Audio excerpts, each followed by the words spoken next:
네, 오늘 말씀은 딱 한 절입니다. 창세기 3장 16절 말씀입니다. 한 절이니까요. 다 같이 한 목소리 읽도록 하겠습니다. 시작. 또 여자에게 이르시되 내가 네게 임신하는 고통을 크게 더하리니 네가 수고하고 자식을 낳을 것이며 너는 남편을 원하고 남편은 너를 다스릴 것이니라 하시고. 아멘. 네, 잠시 기도하겠습니다. 아버지 감사합니다. 오늘 이 시간에는 저희들이 예수를 낳읍시다라는 제목을 가지고 말씀을 함께 나눠보고자 합니다. 우리가 과연 어떻게 예수를 잉태할 수 있는지, 또 어떠한 과정을 통해서 어떻게 우리가 예수를 낳을 수 있는지, 또 그 예수를 낳는다는 것이 무엇인지 오늘 이 시간 온전히 깨닫게 하심으로 말미암아 하나님께서 우리에게 주시는 그 사랑에 감동하고 그 비밀을 온전히 깨달은 말미암아 저희들이 흔들리지 않는 하나님의 자녀로서의 확신을 갖는 그런 믿음을 소유하는 자들이 될 수 있도록 아버지가 축복하여 주시옵소서. 감사드리며 우리 주 예수 그리스도 이름으로 기도드립니다. 아멘. 날씨가 많이 추워졌어요. 날씨가 많이 추워지고 또 코로나19도 지금 이제 어디 다니는 게 굉장히 무섭더라고요. 이게 이제 여기저기서 하도 많이 나오니까. 그래도 광주는 조금 나은 것 같은데, 뭐 서울 같은 경우는 이제 증상이 있든 없든 뭐 받고 싶은 사람들은 다 받을 수 있게끔 해주고 있잖아요. 아무튼 좀 어려운 것 같습니다. 그래서 잘들 건강관리 하시고, 무엇보다 하나님께 기도들 많이 하시기 바랍니다. 자, 오늘 제목은 뭐예요? 예수를 낳읍시다. 자, 남성분들은 어떻게 애를 그럼 낳아야 될까요? 그것도 그냥 애가 아니라 뭐예요? 예수를 낳아야 돼요. 여성분들도 어떻게 예수를 그냥 낳을 수 있느냐? 우리가 궁금증을 좀 가져야 됩니다. 아무튼 오늘 바로 이거에 대한 답을 한번 구해보도록 하겠습니다. 시작을 약간 좀 생뚱맞는 내용으로 좀 시작을 할까 합니다. 자, 그것이 알고 싶다. 로또 당첨자의 삶 재조명입니다. 그 보면요, 또 기사를 가져온 겁니다. 중국집 배달원이죠. 근데 돈을 그 로또 당첨부터 탕진하고 가족 폭력의 피해자가 된 사례예요. 그 소금 장사가 또 로또 당첨된 게 있는데 그 아내하고 행복한 가정이 깨지고 아내와 이혼 소송을 제기하고 있고요. 또 우리나라뿐만이 아니라 해외에도 로또가 있잖아요. 그 다 포함해서 통계를 따져보면 그 로또 보고 당첨자들의 80에서 90%가 불행해진다고 그래요. 대부분이 이제 뭐 도박, 빚, 마약, 가정 불화, 자살 이런 같은 어떤 불행의 늪에 빠지더라는 거죠. 근데 이런 곳에 이제 스스로 빠지는 경우가 상당히 많이 있고요. 또 주변에서도 가만두지 않는다고 그래요.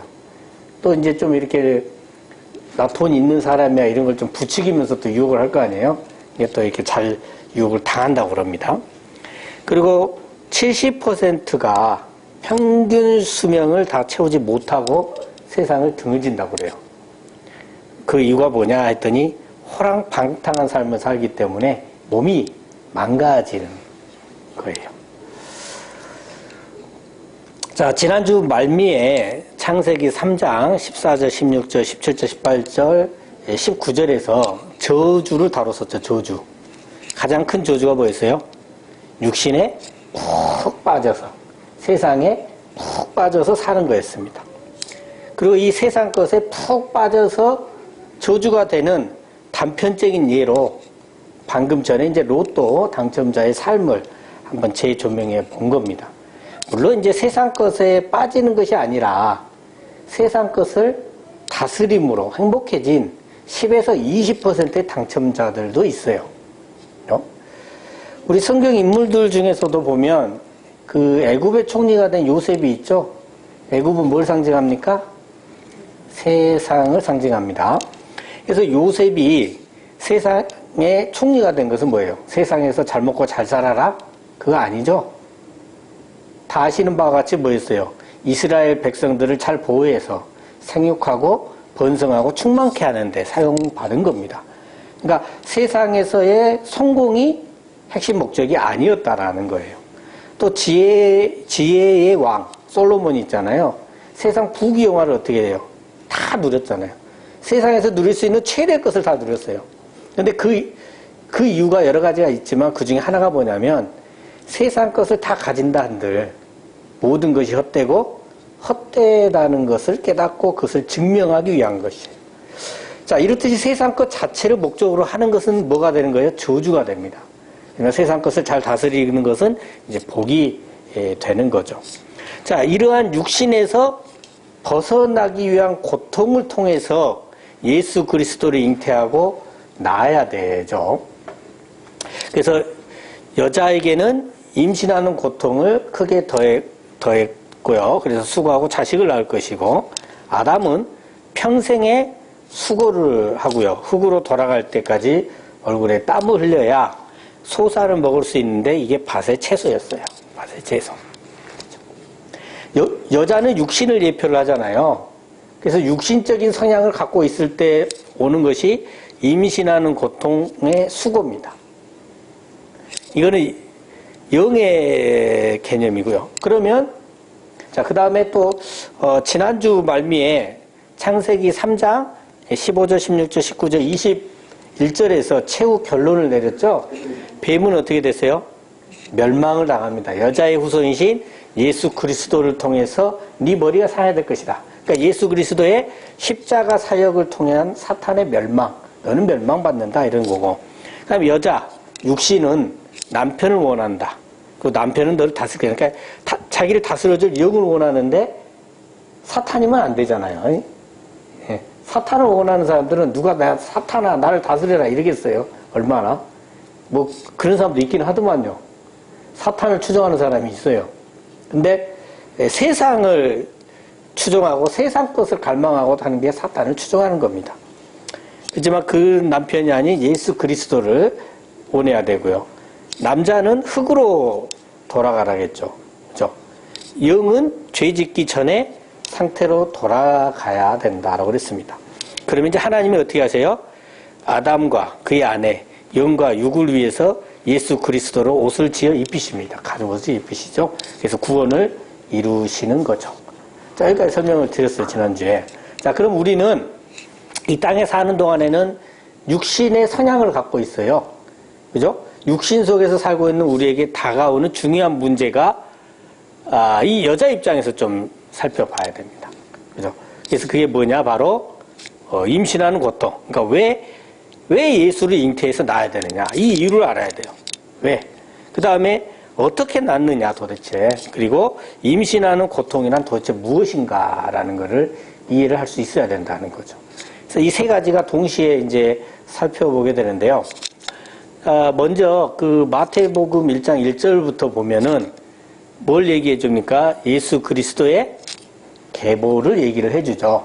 자, 마태복음 1장 17절 말씀입니다. 다 같이 한번 읽겠습니다. 시작. 그런즉 모든 대수가 아브라함부터 다윗까지 14대요. 다윗부터 바벨론으로 사로잡혀 갈 때까지 14대요. 바벨론으로 사로잡혀 간 후부터 그리스도까지 14대더라. 자, 예수 그리스도의 계보를 14대씩 세 묶음으로 나누죠. 그럼 첫 번째 묶음은 아브라함부터 다윗까지, 두 번째 묶음은 다윗부터 바벨론으로 사로잡혀 갈 때까지, 그 다음에 세 번째 묶음은 바벨론으로 사로잡혀 간 후부터 그리스도까지 이렇게 묶습니다.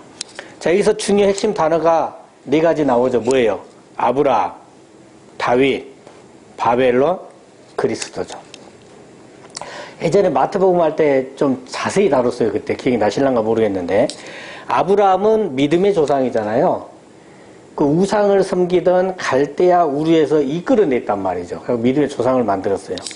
다윗은 뭐예요? 어떻게 보면 이스라엘의 전성기를 이끈 최고의 왕입니다. 그죠? 하나님의 마음에 합한 자, 맞는 자입니다. 성경이 그렇게 표현하고 있어요. 바벨론은 뭐예요? 요한계시록에 보면 적그리스도를 예표를 합니다. 그래서 이 바벨론의 포로로 사로잡혀 가잖아요. 그러니까 세상으로 인해서 힘들어지는 거죠. 그리스도는 구원자시잖아요. 예수 그리스도 탄생으로 회복과 구원이 이루어질 것을 얘기합니다. 제가 하도 간증을 많이 해서 다 알고 계시는데 저는 모태신앙이긴 해요. 그렇죠? 근데 제가 처음부터 교회를 잘 다녔던 것이 아니라고 그랬잖아요. 믿음이 거의 없었어요. 교회를 다니긴 다녔지만 계속 세상 것을 바라고 세상 속에 푹 빠져서 살아갔었다라는 거예요. 근데 제가 군대를 가서 처음 어째요? 군목의 설교를 들을 때 이 말이 들려왔다고 그랬죠? 예수님께서 나를 위하여 십자가에서 죽고 다시 부활하셨다. 제가 다니면서 교회에서 이 말을 엄청 많이 들었을 거예요. 한 번도 안 듣진 않았단 말이죠. 근데 그게 내 뇌리에 꽂히고 마음에 심겨진 것이 군대 가서였다. 그때야 가서 이 아브라함처럼 우상을 섬기던 세상에서 나를 이끌어내기 시작이 된 거란 얘기죠. 그 후에 어째요? 저는 정말 강팍했던 것 같아. 체험이 없어서는 믿지 않을 사람이었던 것 같아요. 엄청나게 많은 체험들을 했어요. 애들 엄마나 아이들이나 저도 병고침을 받았고 삶 속에서요 정말 많은 역사들이 있었습니다. 그리고 많은 믿음의 선진들이 나를 정말로 이끌어주고 도와줬어요. 목사님들, 교수님들, 전도사님들, 성도분들이 그 믿음을 자라게 하셨어요. 그래가지고 한때는 예수를 안 믿는 것이 도저히 이해가 되지 않았어요. 저하고 똑같은 반응을 보였던 게 제 남동생이 똑같이 저한테 그 말했어요. 왜 예수를 안 믿어? 왜 안 믿을까 사람들이? 이해가 안 된다고 그랬어요. 그러더라고요.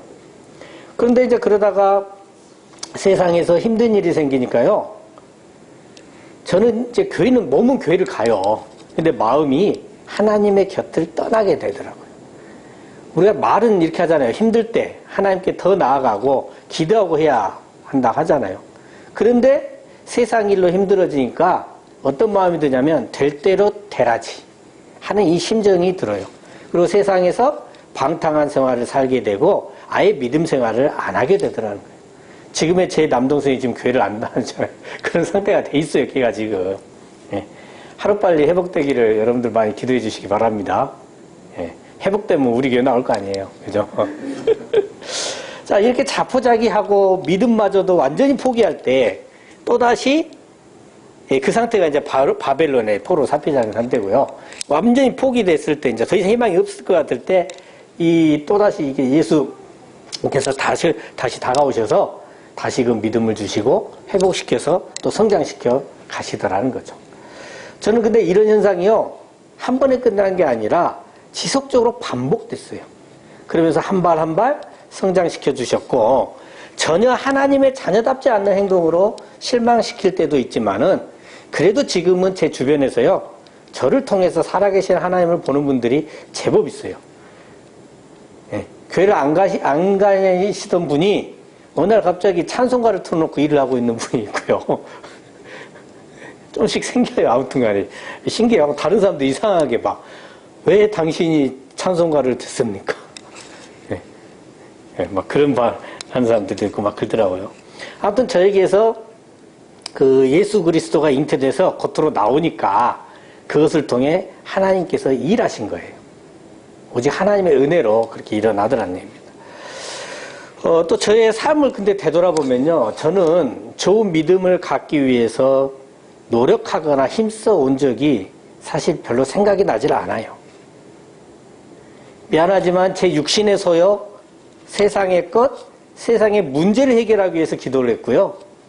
성경을 더 잘 알아서 하나님의 뜻을 깨닫고자 하긴 했어요. 그렇지만 동시에 남보다 내가 더 성경을 더 안다라고 뽐내고픈 욕구가 또 많았단 말이죠. 또 하나님의 자녀로서 세상 것 양보하고 살아야 되잖아요. 하나님 것을 위해서. 근데 어떻게 살았어요? 남을 이겨서 세상 것 하나라도 더 가지려고 살았단 말이죠.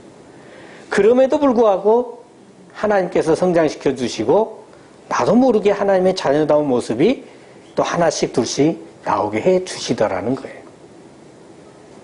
그래서 예수님의 이러한 잉태와 나음의 과정은요, 일반적으로 아브라함에서 다윗으로부터 바벨론으로부터 그리스도의 순서대로 전개가 됩니다.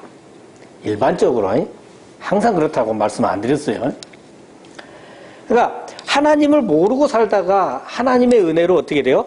세상 속에서 빼내서 하나님의 자녀임을 알게 하시고요. 그리고 믿음이 점점 자라서 마치 하나님의 마음에 합당하게끔 보일 정도로 성장시켜 주세요. 그러다가 다시 언제요? 어떻게? 언제 믿음이 있었냐는 듯이 세상의 핍박과 억압 등이 있게 되면, 세상의 염려와 근심이 있게 되면 믿음이 없는 자처럼 떨어져 나가버린다는 거예요. 그럼에도 불구하고 하나님께서는 어떻게 하세요? 예수 그리스도의 은혜로 말미암아 구원을 이루어 주시고 성장시켜 주신다는 거죠. 이런 하나님께 늘 감사하시며 살아가시는 저 여러분 되시기를 예수 그리스도의 이름으로 축원합니다. 예. 자, 아무튼 예수 그리스도 계보를 14일씩 이렇게 세 묶음씩 묶었죠. 자, 그럼 이제 이게 과연 맞는지 한번 확인을 해봅시다. 자, 지금 화면에 보이는 게 첫 번째 묶음이에요. 아브라함부터 어디까지? 다윗왕까지. 번호를 붙여놓으니까 금방 이해되죠? 아브라함, 이삭, 야곱, 유다, 베레스, 헤스몬, 람, 아미나답, 나손, 살몬, 보아스, 오벳, 이세, 다윗왕까지 해서 딱 14대 됐죠? 여기까지 정확히 맞네요. 자, 두 번째는 어디서부터 어디까지 했어요? 다윗부터 바벨론으로 사로잡혀 때까지 세어보면, 아까 다윗은 앞에서 했잖아요. 솔로몬, 르호보암, 아비야, 아사, 요사바, 요람, 유시야, 요다, 아스, 히스기야, 문하세, 아몬, 요시야, 요고냐인데, 요고냐까지 왜 세야 되냐면 뭐라 했어요? 바벨론으로 사로잡힐 때까지라고 했잖아요. 사로잡혀 갈 때에 요고냐까지 태어나요. 요고냐와 그 형제들을 낳으니라. 여기까지 세야 돼요. 14대 딱 맞죠? 자, 그 다음에 세 번째 묶으면 어떻게 돼요? 바벨론으로 사로잡혀간 후부터 그리스도까지니까, 아까 요고냐는 사로잡혀 갈 때 났으니까 빼야 되죠. 사로잡힌 후부터 이제 여기서부터 나옵니다. 후에 얘가 스알디엘이 나오잖아요. 그래서 스알디엘, 스룹바벨, 아비우, 엘리야기, 아소르, 사도, 아킴, 엘리우, 엘리야, 마탄, 엘리야살, 마탄, 야곱, 요셉까지 왔어요. 자, 그런데 봐보세요. 요셉이 누구를 안 낳아요. 그죠? 야곱은, 그러니까 뭐 엘리우스, 엘리야살 낳고, 엘리야살은 마탄을 낳고, 마탄은 야곱을 낳고, 야곱은 마리아 남편 요셉을 낳았으니 했으면 요셉이 누굴 낳고 있어야 돼, 이어지잖아. 그게 없어. 딱 끊어져 버리는 거예요. 그리고 나서 마리아에게서 그리스도라는 칭하는 예수가 나시니라. 여기서 끝나요. 그럼 이게 14대잖아요. 끝났으니까. 요셉은 12대고, 그럼 뭐가 지금 사라져 버린 거예요? 13대가 사라져 버린 거죠. 그럼 이게 성경의 오류냐, 이 말이에요. 오류가 아니죠.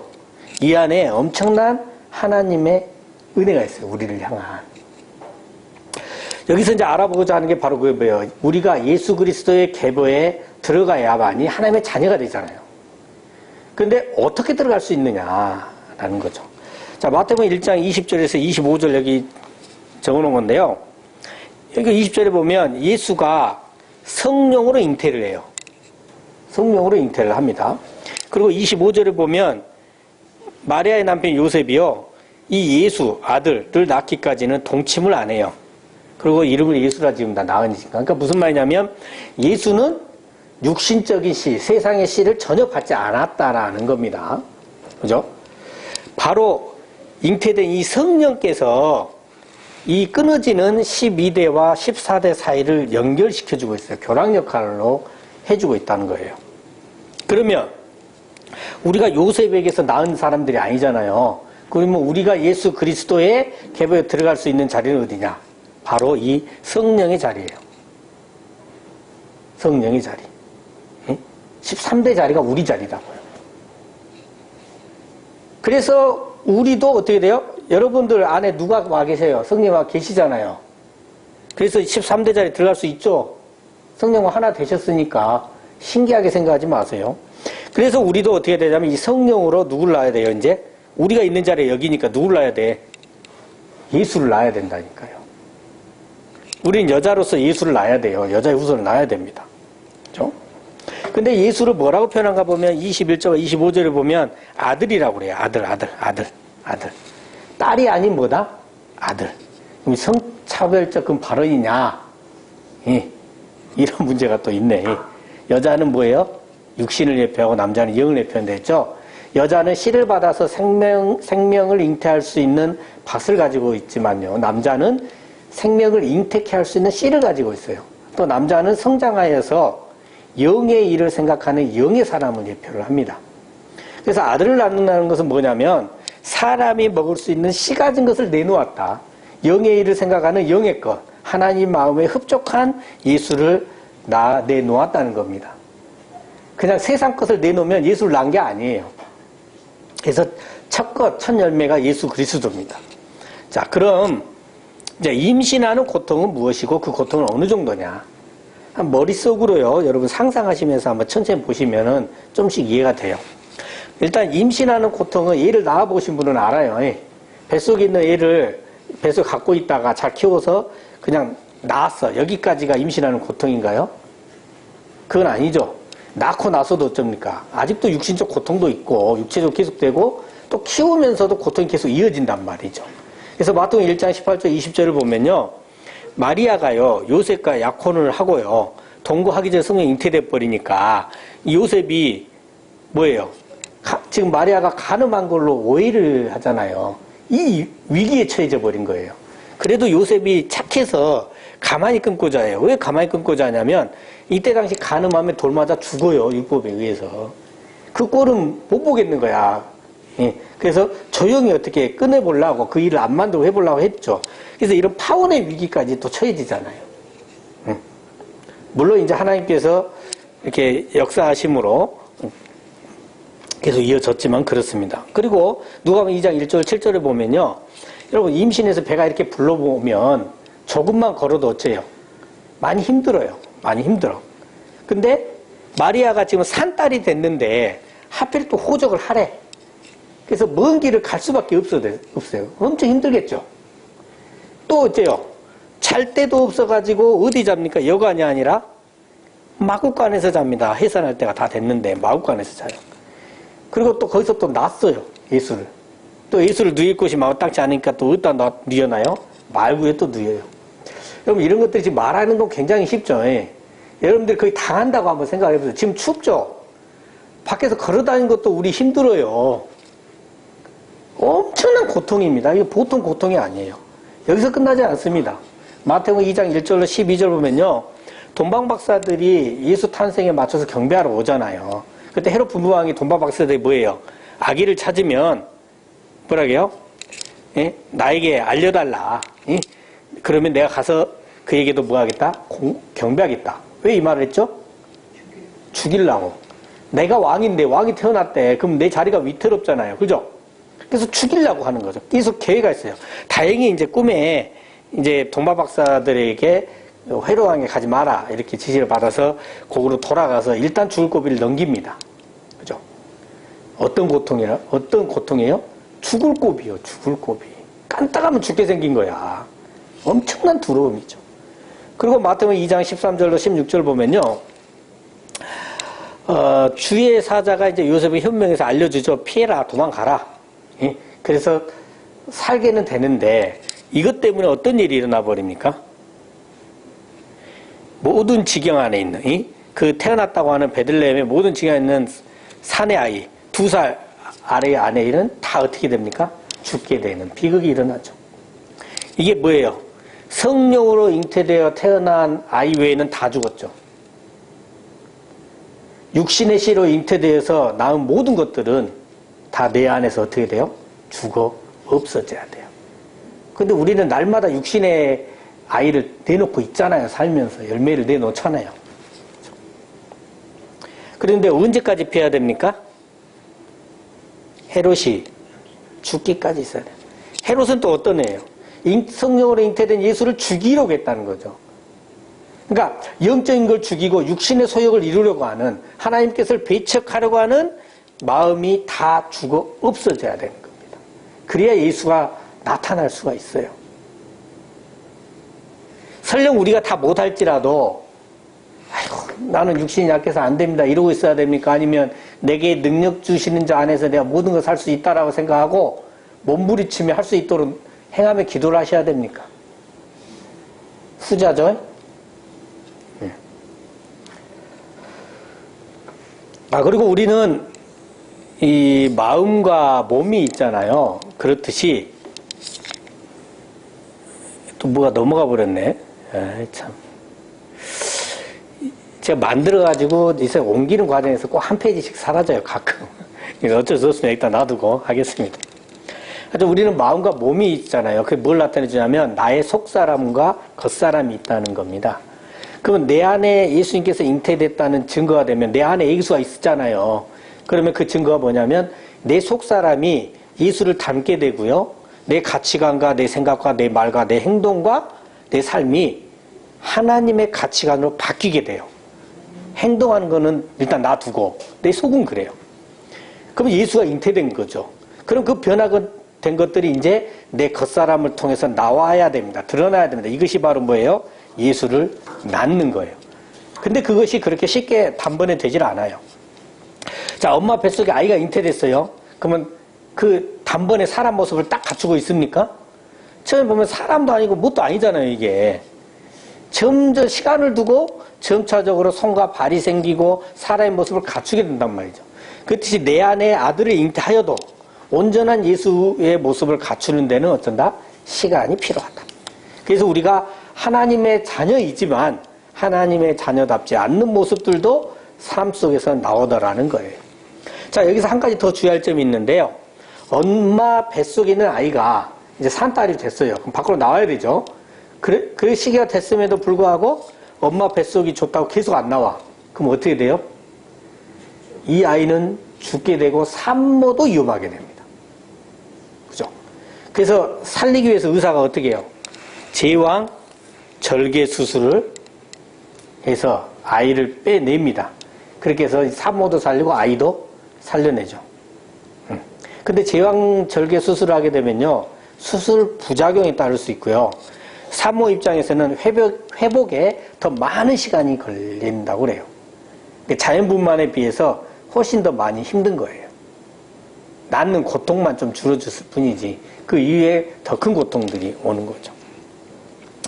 그래서 내 안에 이 잉태된 아들이요, 어느 정도 예수의 모습을 갖추게 됐음에도 불구하고 내 안에 예수가 밖으로 나오지 아니하면, 그러니까 내 속사람과 겉사람이 모두 다 죽게 돼요. 그래서 야고보서 2장 17절에서 뭐라고 합니까? 행함이 없는 믿음은 그 자체가 뭐다? 죽은 것이다.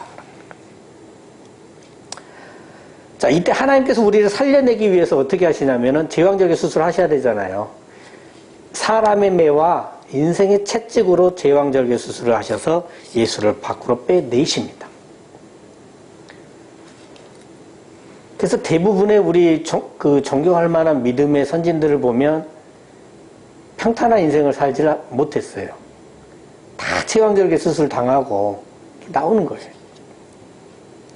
여러분, 믿음이 성장해서 예수님을 잉태했음에도 불구하고 내가 세상에서 손해보고 하나님의 자녀답게 살기 싫어서, 세상에 손해보는 게 싫고, 그래서 하나님의 자녀다운 모습을 세상에 보이지 않고 살아가게 되면 절대 안 됩니다. 하나님께서 뭐 하신다고요?